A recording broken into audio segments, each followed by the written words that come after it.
Growing up, my father always told me I was a follower, not a leader. On an almost daily basis he would say to me, "Boy, you have got to forge your own path in life, instead of fooling around with those knuckleheads you call friends." He was, of course, correct, but when I was a teenager that kind of wisdom went in one ear and out the other. In my mind I was invincible, I knew everything, and I could get away with anything. I was wrong. My friends and I fucked with the wrong person. I spent 2 years in a psychiatric facility and am a shell of the person I was before. In high school I fell in with the wrong group of friends. We were a merry band of burnouts, jocks, and assholes. We all played junior varsity football our freshman and sophomore years of school. We clowned around during school, smoked weed before practice, and never saw the field during games. It was no surprise to anyone when we didn't make the varsity team our junior year of school. We suddenly found ourselves with too much free time on our hands, now that we didn't have to attend football practice for 3 hours each day. We took to hanging out around town after school. Smoking and sometimes drinking when we could find someone to buy us booze. Tyler, who was definitely the ringleader of our little group, eventually got us into petty theft. He was your typical spoiled rich kid. His parents were always working, never home, so they bought his affection with gifts. Gave him whatever he wanted. So, of course, he grows up to become an asshole. This kid, for whatever reason, loved to steal. It was definitely for the thrill of it, since he had daddy's Amex in his wallet and could buy whatever he wanted. On a typical afternoon we'd get out of school around 2:30, and drive around town smoking and sometimes boozing. We always rode with Tyler, in his brand new SUV. I had a shitty Honda Civic that I had bought after a summer of working, while our other 2 friends, Chris and Ahmed, couldn't afford cars. Tyler would choose a store, and give us a laundry list of items to steal. Ahmed would usually be tasked with distracting the clerks while the rest of us made off with whatever we could get our hands on. We'd then sell whatever we got on eBay and split the profit. I could tell that Tyler was getting bored with the petty theft by the time senior year rolled around. He invited us over one weekend and I could tell he had something planned by the idiotic grin on his face. We smoked weed, ripped shots of tequila, and played video games until around midnight. Tyler said he was bored, and decided that we needed to go for a joyride around town. However, once we were in the car, Tyler drove us farther out into the suburbs, away from town. He refused to tell us where we were going until we stopped outside a large house. He turned to us, motioning towards the dark house, and said, "Yo, this guy is loaded." My dad told me this guy came into his office the other day and insured $500,000 worth of rare coins. Chris pumped a fist in the air and drunkenly slurred, "Hell yeah man, screw that guy, let's get paid." Tyler extended his fist to Chris for a pound and said, "That's my boy right here." And then turned to Ahmed and me and said, "What about you two?" Ahmed looked at me and then down at the floor. I don't know man.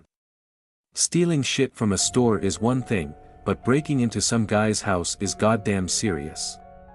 Tyler's face reddened and I could tell that he was about to tear into Ahmed. Me, being a spineless shit that hated confrontation, jumped in and said to Ahmed, "Dude, you could buy a sick car for yourself if we got those coins." Tyler regained his composure and said icily, "Y'all need to man up. The guy isn't even home, he's in fucking Europe or some shit right now. Have some faith in me, have I ever gotten you guys caught?" Ahmed reluctantly agreed to join in, and we passed around a handle of tequila until we had finished it. Tyler pulled out a black bag and passed out black masks and gloves. "Fucking legit," slurred Chris as he pulled on his mask. Tyler smiled and pulled on his own mask. He said, "Okay, here's the plan. We go around the back and check the windows. If they are locked, then we break the glass and let ourselves in." I looked up this guy's insurance application in my dad's office. He has no security system, so we have nothing to worry about. We exited the SUV and crept around towards the back of the house. The windows were all locked, so Tyler picked up a rock and smashed a small hole in the nearest window. We boosted Chris in first and Tyler told him to scope the place out, looks empty. Chris drunkenly yelled out, the three of us standing outside flinched, and Tyler muttered to himself, goddamn lightweight. When we were all inside the house, Tyler instructed us to split up and search the first floor. I was searching through a cabinet when I heard Tyler yell at Chris, put the speaker system down, we came here for the coins. After 10 minutes we regrouped and decided to split up. Chris and Ahmed would search upstairs while Tyler and I checked out the basement. The basement door had a thick padlock on it, but Tyler laughed and said, why put a padlock on a cheap wooden door? What an idiot. He easily kicked in the door, there was no light switch near the door, so we descended the stairs using the glow from our phones to guide us. A small hallway at the bottom of the staircase led to another door. This door was made of steel. Tyler immediately started kicking the door. He gave up after the third kick and began ramming his shoulder against the door. He slumped to the floor, cursing, after his second attempt at smashing in the door. I was about to suggest to Tyler that we admit defeat and go back upstairs. Maybe we could find something else of value. I stepped forward to jiggle the door handle, and found that door was unlocked. Tyler shot me a dirty look from the floor and said, why the hell didn't you tell me it was unlocked? He pushed past me and through the door, we found ourselves in a small room crowded with trophy cases and paintings on the wall. Tyler stepped closer to one of the trophy cases and found it full of rare coins on display. Jackpot, he whispered. He opened up the case and began stuffing the coins into his bag. I began looking around room, guided by the light of my phone, and became increasingly disturbed by what I saw. On the wall were paintings of torture from various time periods spanning the last 1,000 years. One painting showed a young boy being lowered headfirst into what looked like a boiling vat of oil. Another painting depicted a woman being burned alive above a fire, skewered like a pig.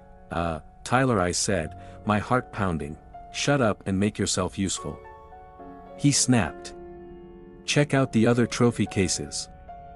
I crept towards the nearest trophy case and aimed the light on my phone towards it. It was full of pictures. Dozens of pictures of young men tied up. Some seemed more alive than others. They were missing limbs, tied down to tables, or hung up on the wall. I slowly turned towards Tyler and opened my mouth but found myself unable to speak. I stared at him stupidly, my head pounding and stomach knotted. Footsteps on staircase freed me from my terrified trance. Tyler, we need to get out of here right now. I croaked. He said, what's the rush? Then called out towards the staircase, Ahmed, Chris, took you clowns long enough. Hit gold down here, boys. Let's spark up a spliff to seal. The overhead light snapped on and Tyler and I were momentarily blinded. I started to curse when I heard quiet sobs. I opened my eyes and saw a large, overweight man standing behind Ahmed and Chris. Chris's face was covered in blood, and I saw that he no longer had eyes. Dark, empty sockets looked out upon the room. Tyler straightened up and screamed, who the fuck are you? Step back or I will fuck you up.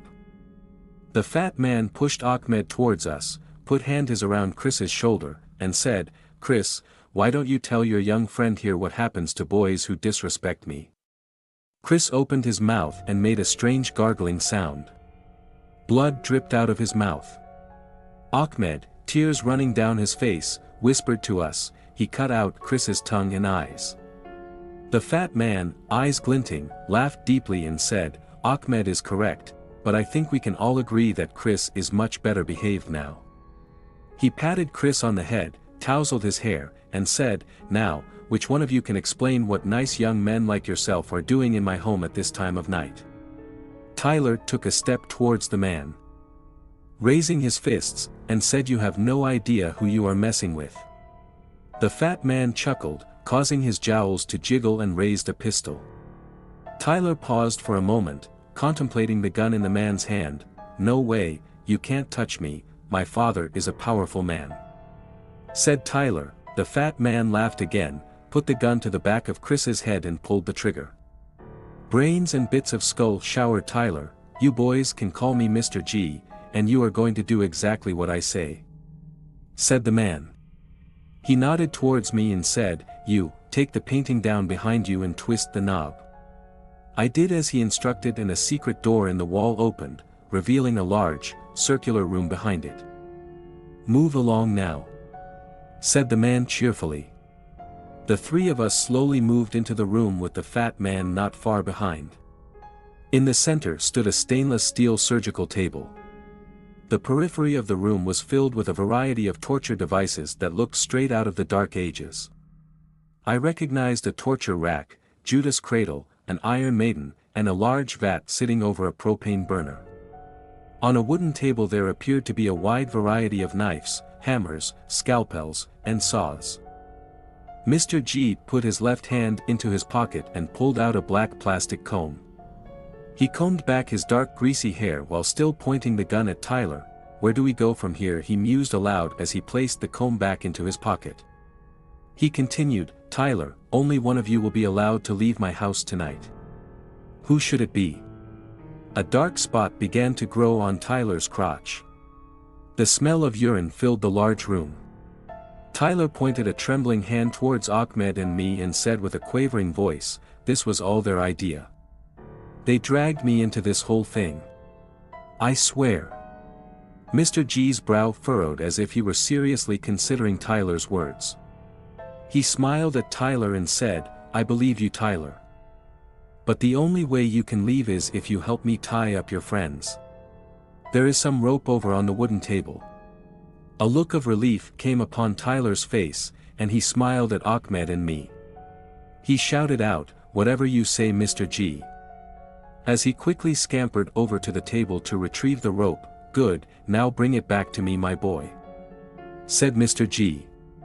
He turned to Ahmed and me and winked. Tyler approached Mr. G, rope in hand, and said, "You know, Mr. G, I told these guys not to mess with a man such as yourself, but they just wouldn't listen."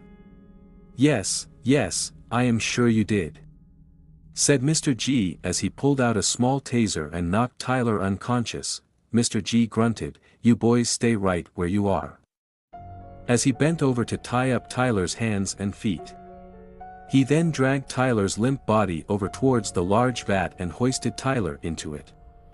He tied Tyler's hand to a hook hanging over the vat, so that Tyler's head would not slip underwater. He leaned down to light the propane burner under the vat and said, "Let's get this soup cooking," more to himself than to Ahmed and me. Mr. G came back to Ahmed and I and said, "Who's next?" Ahmed and I looked at one another, but said nothing. Tyler had awoken on the other side of room and began begging for Mr. G to let him go. Please, I'll do anything. Anything. Oh God, it's getting hot. It's burning." Mr. G ignored the pleas and hummed to himself while staring at Ahmed and me. Tyler's pleas became shriller, until they turned to gibberish, and eventually one continuous scream which lasted for minutes. The screams eventually stopped and the smell of cooked flesh filled the room. Mr. G returned to the vat and turned off the propane burner. Without warning, Ahmed sprang to his feet and sprinted towards the door. Mr. G cursed and fumbled for his gun, aimed, and fired off a shot which hit Ahmed in his calf. Ahmed crumpled into a ball on the floor. He only made it halfway to the door.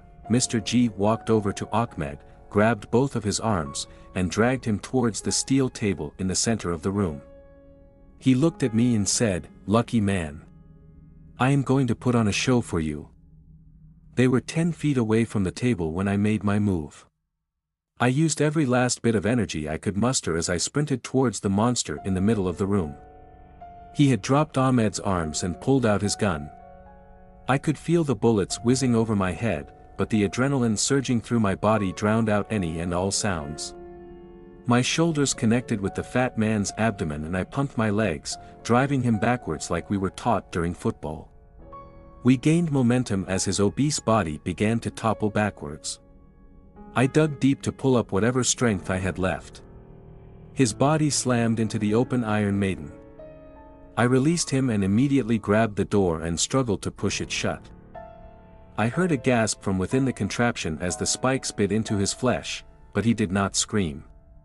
Instead he began to laugh, louder and harder until the doors were finally shut and the spikes fully impaled his body. And then there was only silence. I turned and retrieved Ahmed, supporting his weight against my shoulder. Ahmed and I slowly made our way out of the basement and called the police. The police found a dozen more bodies in a freezer behind the torture room. I was a nervous wreck for years after this incident. Only with intensive therapy have I been able to obtain something resembling a normal life. The deaths of my friends were awful, of course, but the sound of Mr. G laughing during his final moments of life are what haunts me to this day. When I close my eyes to sleep at night, all I see are his eyes twinkling and jowls jiggling as he laughs at the terrible death closing in upon him.